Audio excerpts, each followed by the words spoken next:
Hello, good evening, and welcome. I'm Simon Bestwick. And I'm Gemma Files, and this, of course, is No No Darkness darkness, But but Ours. there. Today we're talking to Paula Ashe, whose Yay, hello. whose debut collection, We Are Here to Hurt Each Other, is so fucking good, so Yeah. amazing. And I'd actually like to start with a quote from one of the stories. Above us, the white light from dead stars spun capriciously through black fields of desolation, as they did before my birth, as they will do once I am dust. Pain is the source of all matter. It is the force that holds the universe together, that will tear it apart, only to rebuild again. Throughout the ages, humanity asks over and over again, why are we here? And then pretends as if the void does not bellow the answer back every single time.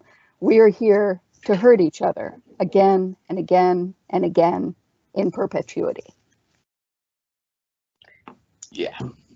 So, strangely enough, the language is dense and poetic in a very Clive Barker-ish kind of way, and much as with Barker, the book is a lot of it is about pain. She said, laughing hysterically. And I was thinking it was going to be about, fluffy bunnies and magic mushrooms. no. Then I got that bit. Now, I knew that you were a huge fan of Hellraiser, and Martyr. Yes. The two, the numinous end of pain, Mhm. And the sexual end of pain. Yes. Yeah. Both of which come out of body horror, that body horror impulse to destroy yourself, and to find, I guess, identity in your own self-destruction. Yeah. Certainly identity, to find agency, to find, I mean, I think there's a lot of my work deals with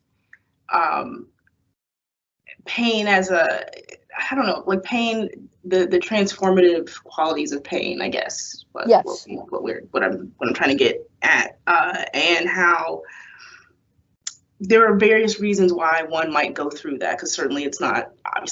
It's not easy. Yeah. It's not the sort of thing somebody would, well, in most cases, wouldn't willingly throw themselves into. And so I'm interested in those extremes that push people to that. So there's a line from Robert Silverberg that suggests itself to me a lot in life, which is pain is instructive. And I think it kind of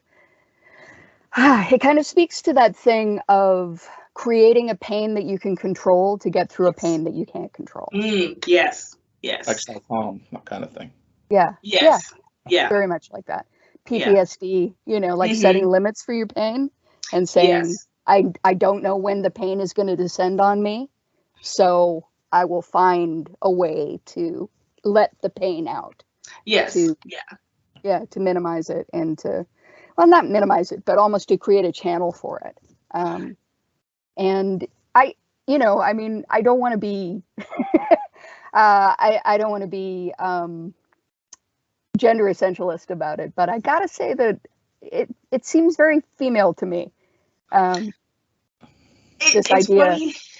It's funny that you say that, because I made a really terrible mistake recently. I went on to Goodreads and I read some of my reviews. Don't ask me why I did that. That was a bad choice. You write about pain a lot, so obviously to experience. It's like, I particularly like the part where you cook the baby. That was so to speak.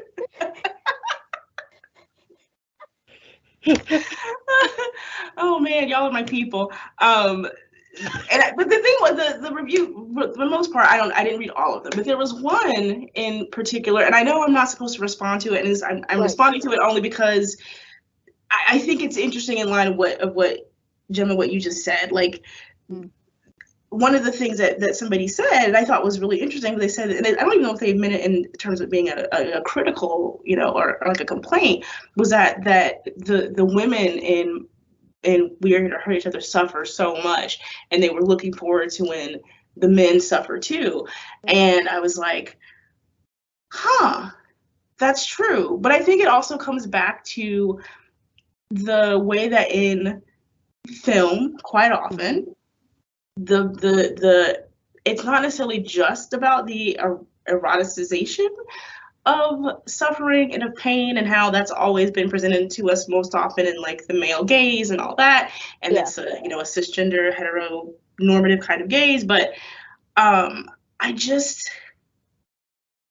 don't know, I think that there's something about exploring the pain of women in a way that I find really interesting. And I also don't, I guess I find it kind of, I don't know, I find it kind of feminist, if I can go there. Like I find it's not done for, and I'm not trying to like justify anything, but like it's my motives are not to like be exploitative or anything. It's just also, again, not to be gender essentially, that's what I know. That's the way that you are socialized in terms of your gender has a great deal to do with how you deal with pain. Ask. Yeah.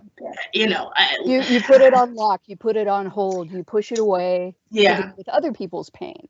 Right. Because you're the mom, and yes. you're the aunt, and you're the sister, and you're the daughter. Yeah. And you don't get to deal with your stuff immediately. So I think that's, I think that's accurate. I think a lot of it is about the way that women have to push their pain aside for later, and then how empowering it can be to kind of take it back and to say like, no, I'm actually suffering, and this is what I'm dealing with, and I'm going to control this suffering. Like I think that's that whole agency aspect of it, I think is really important to me as well. The idea to some degree that you can't choose not to get hurt, but you can choose how you get hurt. Yes. Yeah. Or you can choose to say how you will respond to that hurt, or how you will or that you will hurt yourself. Like I'm going to get hurt anyway. So what if I just do it to myself, because it's going to happen. So I have power to determine how I'm going to hurt myself. Yeah. Often with male on female violence, I'm sorry, Simon, I to cut you off.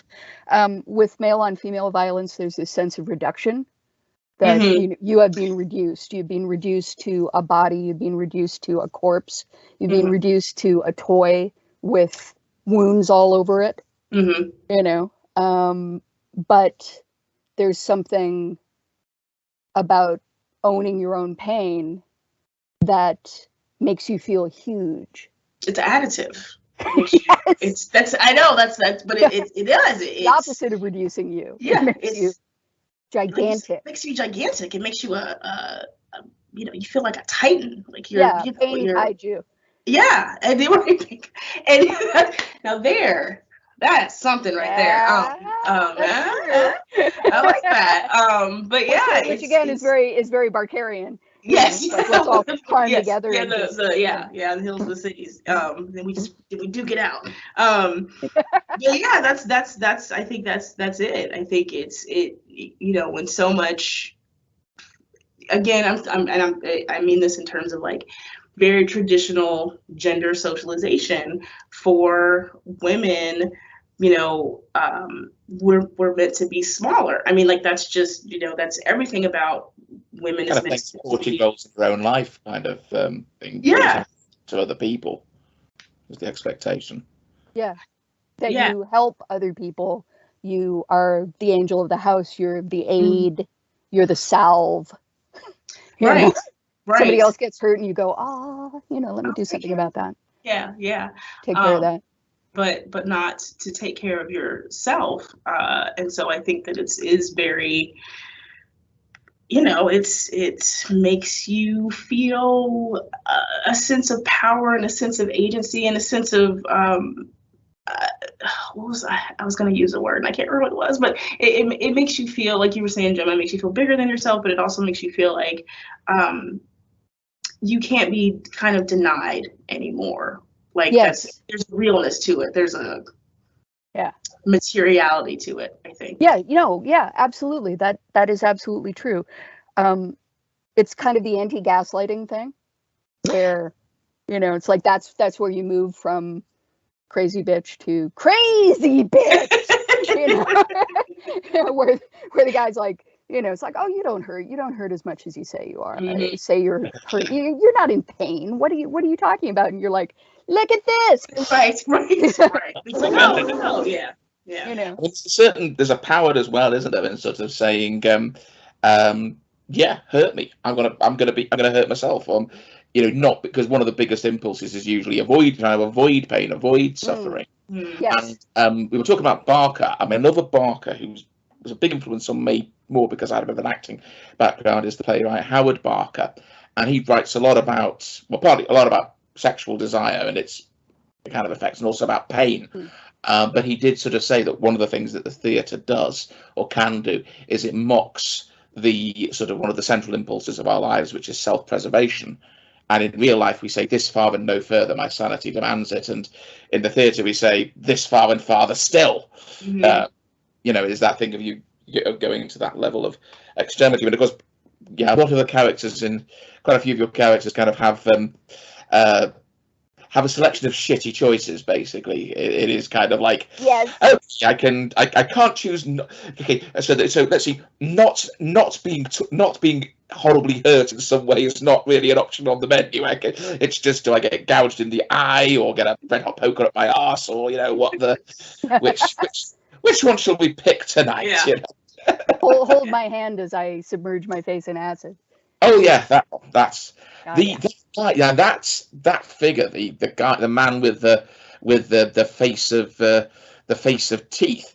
I mean, because he pops up in a couple of the stories, and I think you've said that you're planning to you have more, and you have plans to do more with it. I mean, where did this kind of really striking sort of figure come from?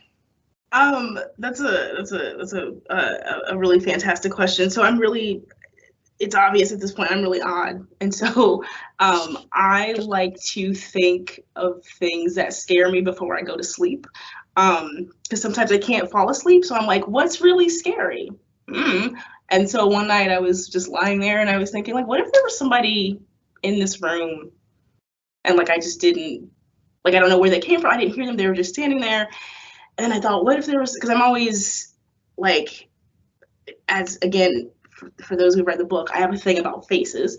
And so I was like, what could be like what would be like a messed up thing? Like, what if, like, I don't know, like what if somebody's whole face was just teeth? And like, I know this, like, it should have like a more, I don't know, like profound genesis, but that's literally what it was. Like, I was lying in bed one day and I was just thinking, like, it was the night, it was I don't know when it was, I think it was before my daughter was born. And so, I was just lying in bed and my wife was asleep and I was just laying there thinking about, like, what if there was somebody in this room and their whole face was made out of teeth? That'd be messed up. And then I just kept thinking about it, because I'm goofy, and that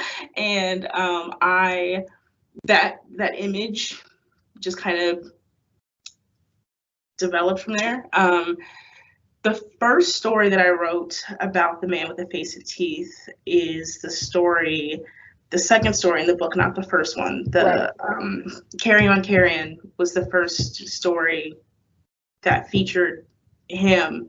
And that story initially wasn't even, like, the first half of that story isn't fiction. The first half of that story was just like me leaving work when I was teaching full time, and just leave. It was late at night, and my car was the last one in the parking lot, and that fear you have again as a woman, that fear you have, like, somebody's out there, they're going to get you. And so I was just kind of imagining, like, what if there was somebody hiding underneath my car, and what if they put a syringe in my leg, and I remember it was a full moon, and I looked up at that, and then my brain just kind of went from there, about what I don't know, what would that do? What would that figure do? And then it kind of just spiraled. It's interesting, that fractal image of teeth, Mm-hmm. and more teeth and more teeth and more teeth. Mm-hmm. It reminds me a lot of in one of my earlier stories, I wrote about a woman with hooks for hands, which was an image from a dream, and a woman who can never touch but only wound. And the story, I need to. Well. Yeah. Whenever I think it was hidebound. Okay. But whenever you and hidebound is in Kiss and Carrion. What I don't have. Whenever you think about it, there's an audiobook of it now, which is kind of nice. Nice, that's awesome. Yes. Anyway, whenever you think about a guy with something wrong with his face, I always think, what would it be like to kiss that person? I too have whatever that affliction is. I always think that, what would it be like to kiss that person? And why do I think that? But that's the first thing I think of too. Yeah. I have faces do that. I mean, my second book, the novel The Faceless, that was the starting point for that, was seeing pictures of German soldiers who suffered facial injuries in World War I. Because there was a hell of a, because of course with the invention of the steel helmet, and of course sticking your head above a trench and getting hit by something, it was a lot easier to suffer hideous trauma to that part of to your head that wouldn't actually kill you. As people were coming back with this horrific kind of mutilation, and you see some of those pictures, and you see that these mouths. I picked up a book years later called War Against War by a German pacifist called Ernst Friedrich, and he basically collated as many of the most appalling images from the First World War, because of course this was also one of the first wars to be extensively photographed, by ordinary soldiers, could just have like a brownie camera or whatever. Right.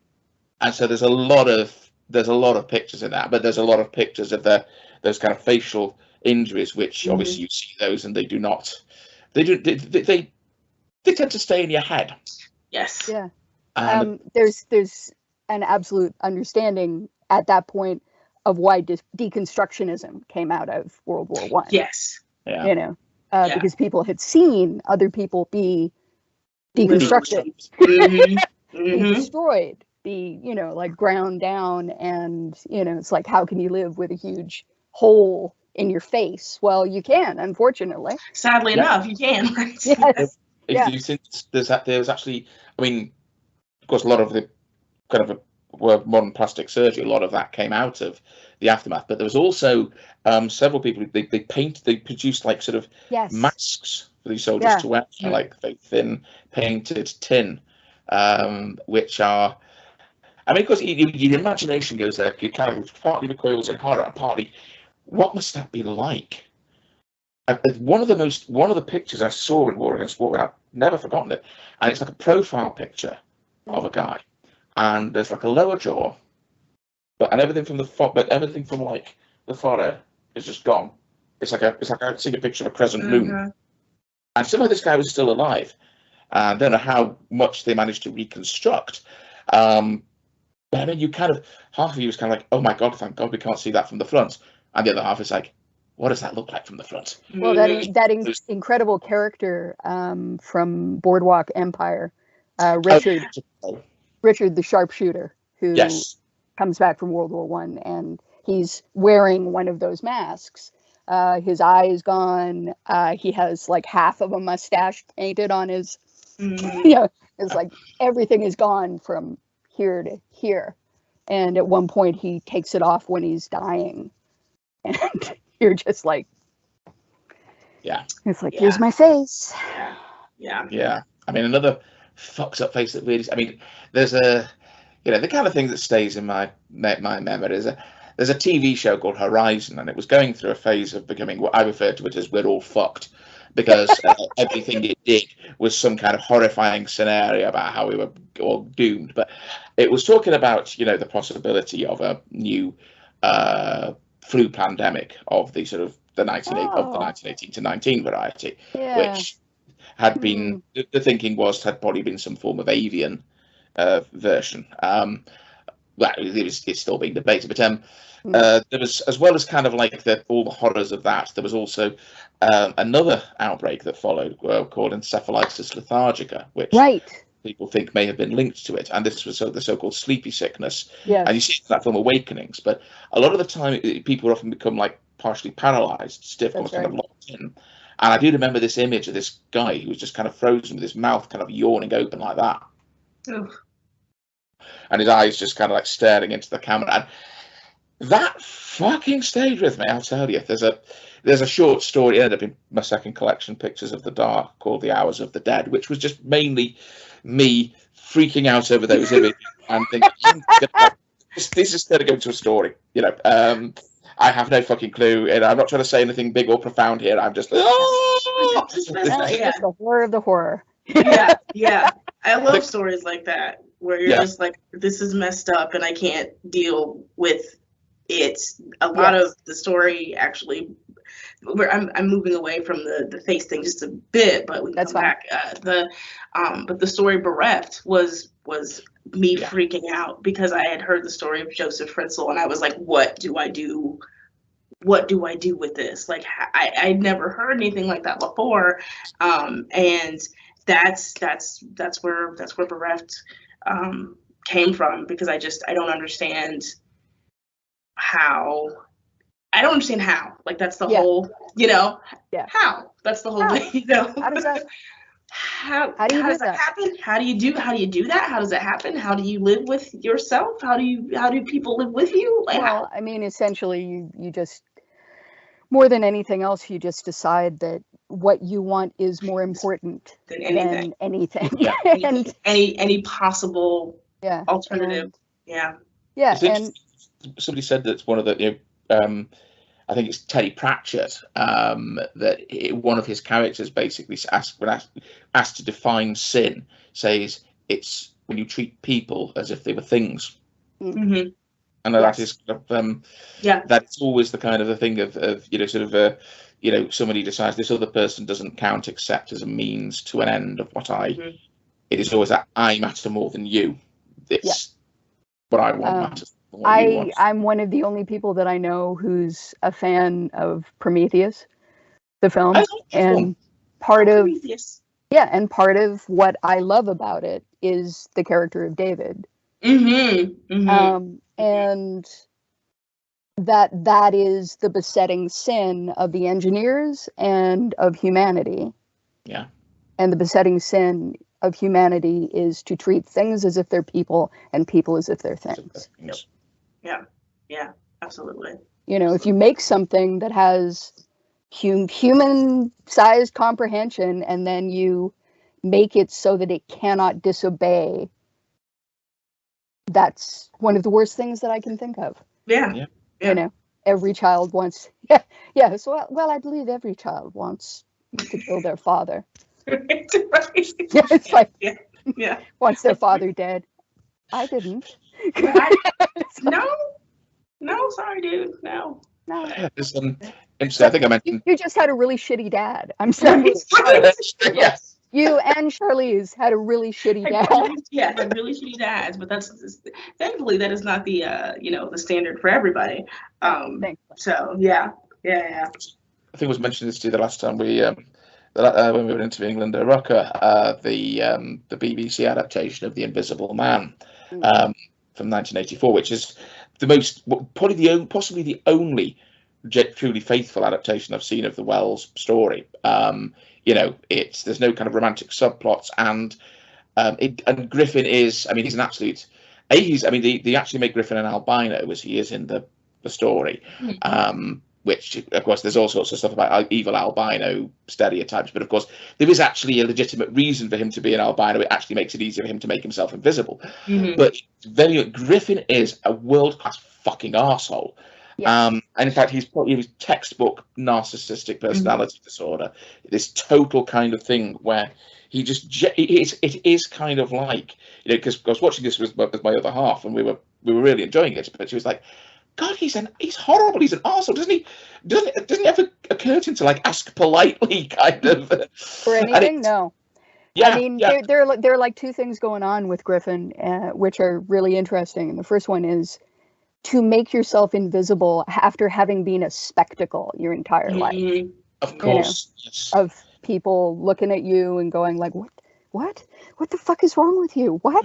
It's like I definitely get a sense that there's a kind of a class thing as well, because certainly we've got to the episode where he goes to Dr. Kemp, and Kemp is in this big country house with servants and clearly isn't short of a bob or two, whereas Griffin has kind of had to, he's had to go cap in hand to people. He robbed his own father.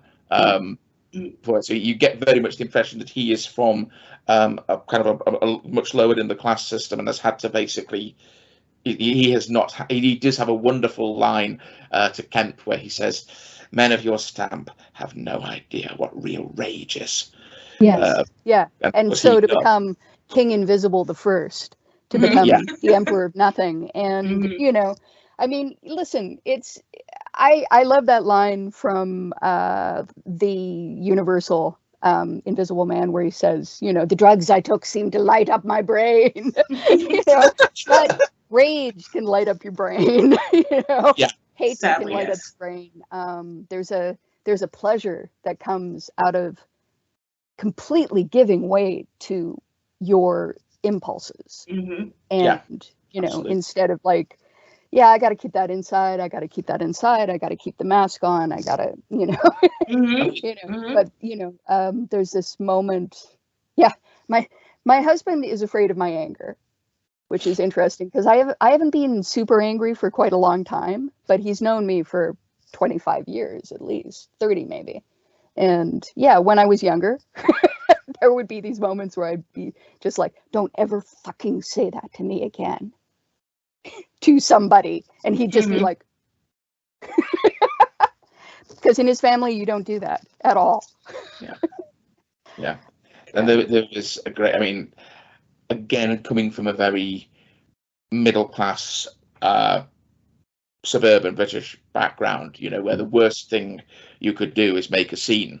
Then there is that, there is very much this thing of, I went to an all boys private school where there was a lot of bullying, but of course, officially the school does not tolerate bullying. What they mean is they don't tolerate any visible sign of it. So the worst of it tends to be psychological, and you're kind of you're walking around with it. You're bottling up. It's got nowhere to go. Yes, I mean, whenever I would hear about sort of people, people going on a rampage with a gun or whatever, and I'd be like, well. Yeah, fucking hell, I can understand that. There were times when as a fantasy, the thought of walking into school with a Browning high power in my bag and just sort of like, right, you bastard, and you, and you. And I was always thinking of something like a Browning high power because it holds about 13 rounds in the magazine. Here, and I was going to run out of bullets otherwise, and I really, I did not want to be tackled before I have to stop to reload and be tackled before I got, at least halfway down the shit list.